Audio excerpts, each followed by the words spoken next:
நிறைய பேருக்கு ஒரு சந்தேகம் வரும், முருகனை நான் நினைக்கிறேங்க, ஆனா முருகன் என்னை நினைக்கிறாரான்னு தெரியலையேன்னு கேட்டா ஒரே ஒரு உண்மையை சொல்லட்டுமா? எப்போ உங்களுடைய நாவிலே திருப்புகழ் வந்ததோ, எப்போ உங்க நாவில கந்தர் அலங்காரம் வந்ததோ, எப்போ உங்க நாவிலே சஷ்டி கவசம் வந்ததோ, எப்போ உங்க நாவில முருகனுடைய திருநாமம் வந்ததோ, அப்பொழுதே முருகன் உங்களை நினைத்ததால் தான் இதெல்லாம் வந்ததுங்கிறத மறந்துடாதீங்க.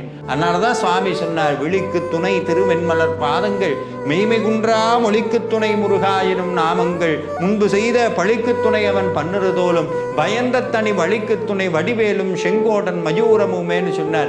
நீ வாழ்க்கையில போகும்போது முருகன் உனக்கு காட்சி கொடுப்பாரா, நீ போற போக்குல போ, முருகா முருகான்னு போ, வேலாகவும் மயிலாகவும் சேவலாகவும் யாமிருக்க பயவேன்னு சுவாமி எங்கிருந்தாவது காட்சி கொடுப்பாரா, கவலைப்படாதங்கிறார்.